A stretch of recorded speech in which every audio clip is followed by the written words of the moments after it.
शं वरुणः शन्नो भवत्पर्यमा शन्न इन्द्रो बृहस्पतिः शन्नो विष्णुरुक्रमः ॐ शान्ति शान्ति शान्तिः।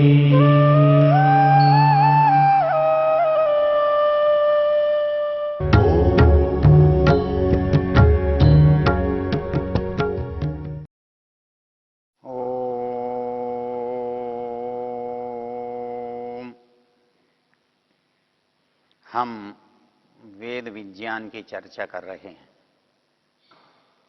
हमारा विषय ऋग्वेद के 10वें मंडल के 34वें सूक्त के मंत्र हैं। इस सूक्त का देवता अक्षकितव निंदा, अक्षकितव प्रशंसा, अर्थात कुछ मंत्रों में जो जुआरी के मन के भाव होते हैं उसमें उसे जुए की क्या अच्छाई दिखती है उसकी चर्चा है, और उसके बाद उसका जो परिणाम उसके सामने आता है तो उस परिणाम से उसके मन पर क्या प्रतिक्रिया होती है इसकी भी उसमें चर्चा है। हमने पिछले मंत्रों में देखा था कि व्यक्ति चाहता भी है मैं इस बुराई से छूट जाऊं, किंतु दो परिस्थितियां उसके साथ ऐसी हैं। एक तो बाहर की जो उसे बाध्य करती हैं दोबारा फिर उस काम को करने के लिए। उसने कहा था परायद्भ्यो अवहीयेन सखिभ्य, अर्थात जो मेरे मित्र हैं मुझे वो पराजित कर देते हैं, उनको मैं रोक मना नहीं कर पाता और मैं इस प्रवृत्ति में फिर लग जाता हूं। और दूसरी जो बात कही गई थी कि वो जो आकर्षण है उस खेल के अंदर, उसमें होने वाले जो शब्द हैं, आवाज है, वो मुझे इतना आकर्षित करती है कि मैं अपने आप पर नियंत्रण ही नहीं रख सकता। उसी बात को आगे बढ़ाते हुए इस मंत्र में कहा है सभामीति कितवः पृच्छमानो जेष्यामीति तन्वाशुषु जानः अक्षासु अस्य वितरन्ति कामं प्रतिदीवने दधत आकृतानि। यहां हमें एक बात समझने की है, लोग बुराई क्यों करते हैं। एक बार एक व्यक्ति कहने लगे कि बुराई में कोई सुख नहीं होता। मैंने कहा यदि बुराई में सचमुच में सुख नहीं होता तो उसे कोई कभी नहीं करता।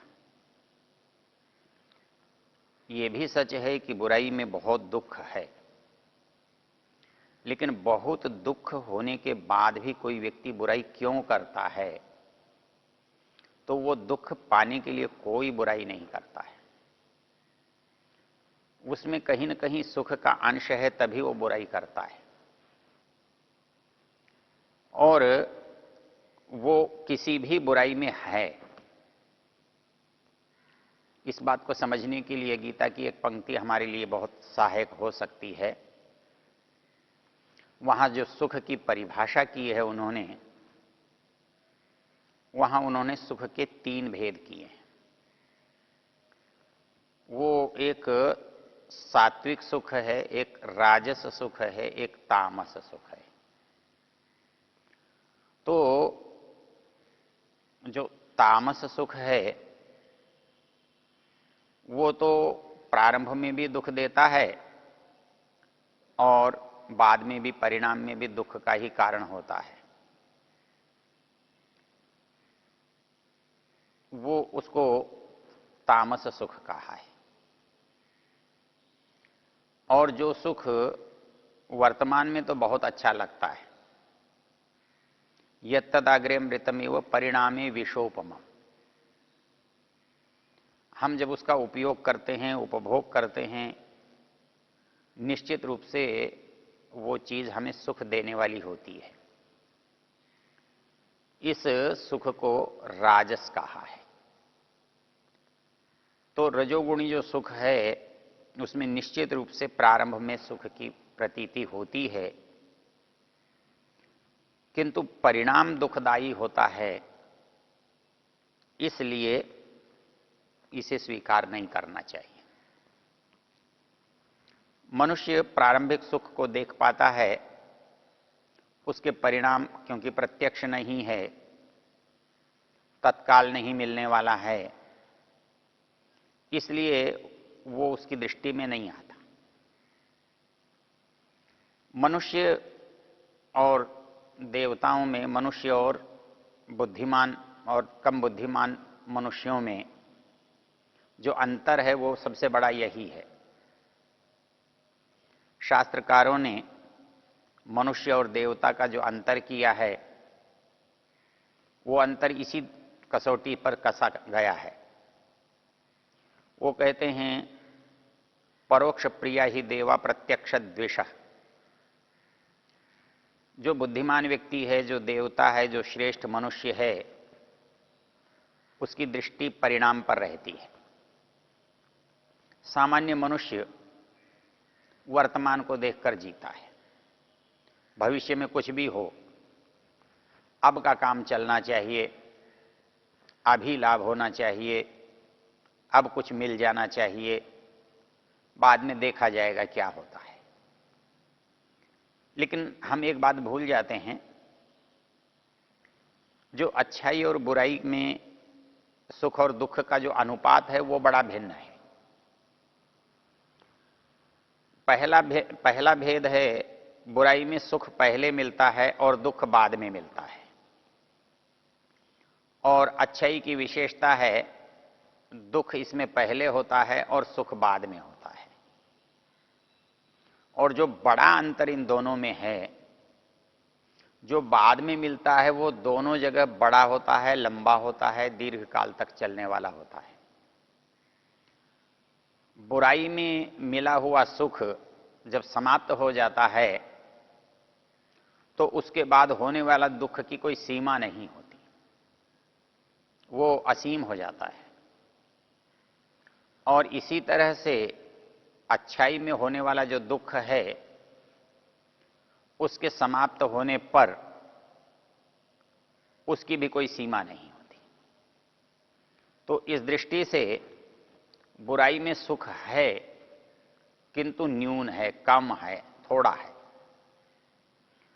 और अच्छाई में दुख है किंतु वो भी थोड़ा है।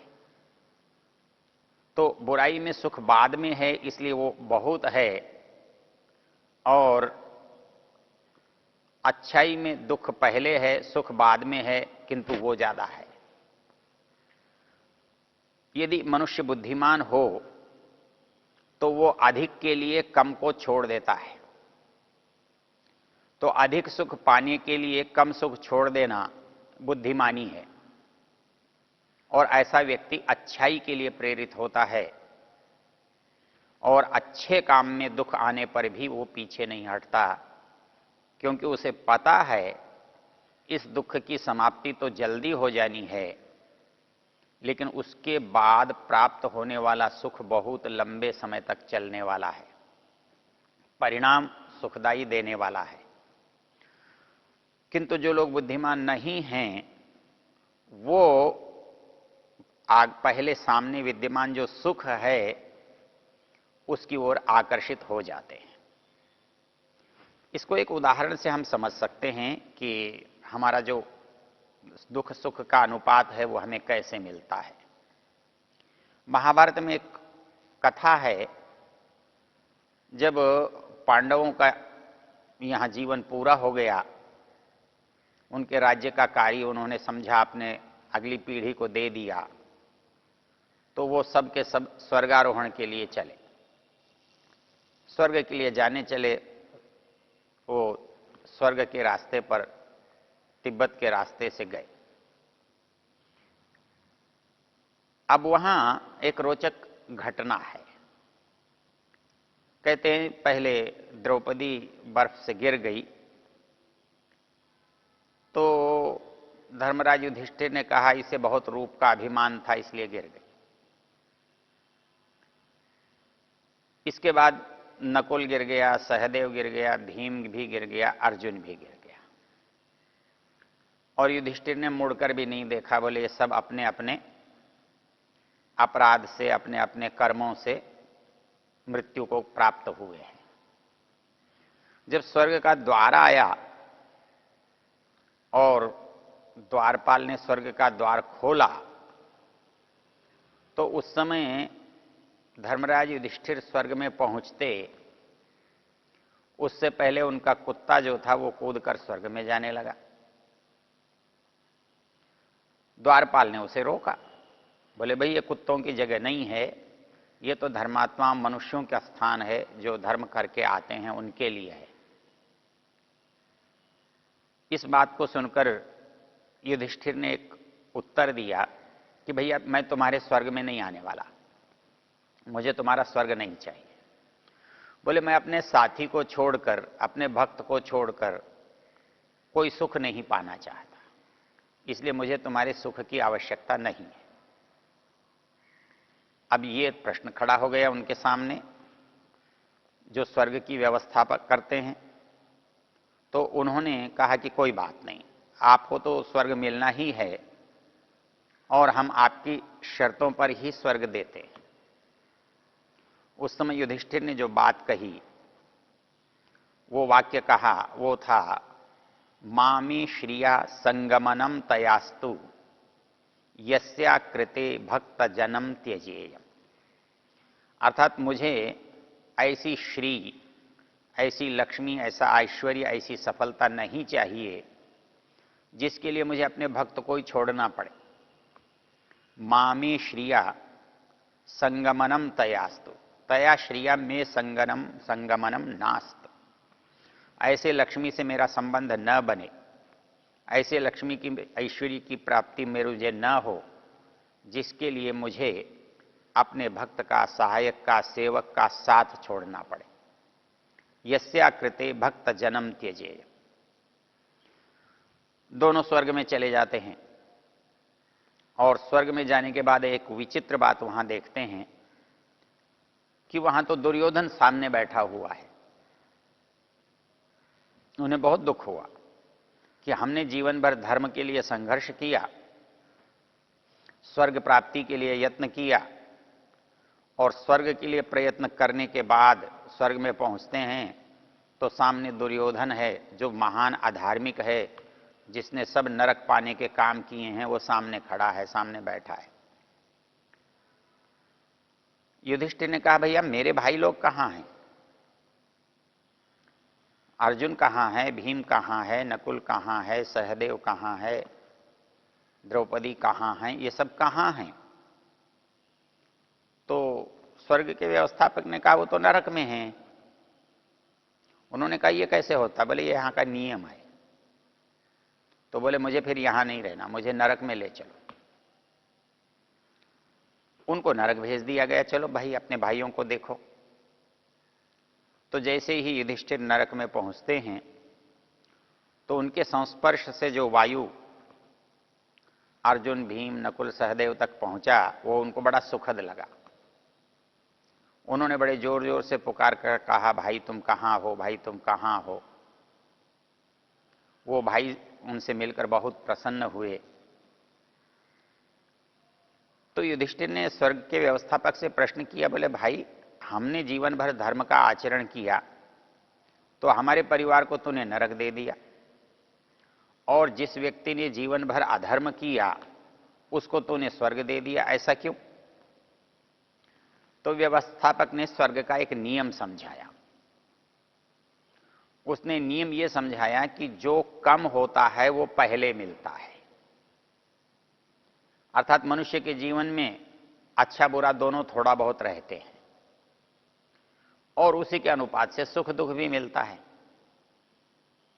तो उन्होंने कहा कि जिसका अधर्म कम है, अधर्म है इसलिए नरक में तो जाना पड़ेगा, स्वर्ग है इसलिए धर्म का आचरण होना होगा।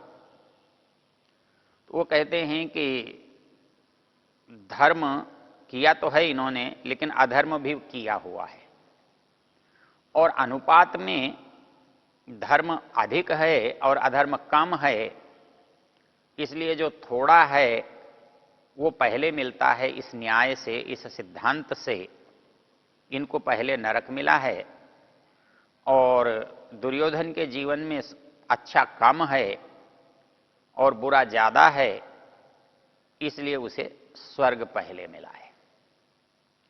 तो यहां समझाने की बात क्या है कि फल तो दोनों का अवश्य मिलता है, और मनुष्य के जीवन में एक सिद्धांत है, धर्म से सुख मिलता है और अधर्म से दुख मिलता है। यह भी इस घटना से प्रमाणित होता है। तो धर्म का पालन स्वर्ग देने वाला होता है, अधर्म का पालन दुख देने वाला होता है। तो मनुष्य के जीवन में धर्म भी अधर्म भी, जो अधिक धर्म करता है उसको अधिक सुख मिलता है, और जो अधिक अधर्म करता है उसे अधिक दुख मिलता है। इसलिए हर जो बुराई है हम उसे बुराई कहते हैं, और फिर देखते हैं कि अरे ये तो सुखी है, ये तो संपन्न है, इसके पास तो बहुत साधन हैं, और जो व्यक्ति धर्म का पालन कर रहा है वो दुख से पीड़ित है। तो हम ये समझ बैठते हैं कि शायद अधर्म से सुख मिलता है। यदि एक क्षण के लिए हम ये सोच भी लें कि अधर्म से सुख मिलता है, तो हर अधर्मी को हर समय सुख होना चाहिए। किंतु हम जब इसका परीक्षण करते हैं, लोक में देखते हैं, तो हम पाएंगे कि अधर्म से कभी कोई व्यक्ति सुखी भी दिखता है और अधर्म से दुखी भी दिखता है।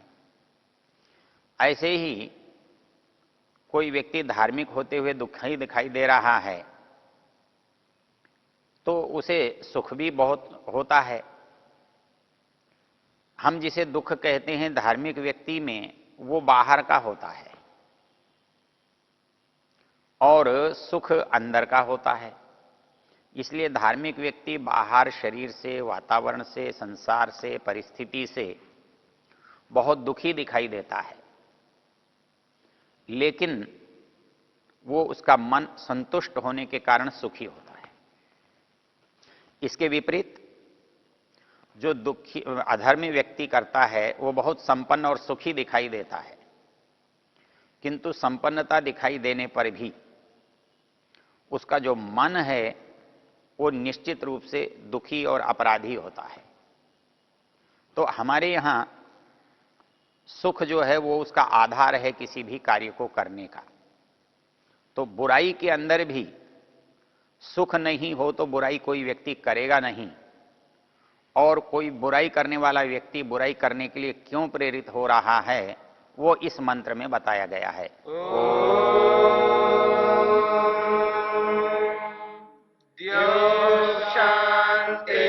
शांतिरंतरिक्षं शांति पृथिवी शांतिरापः शांतिरोषधयः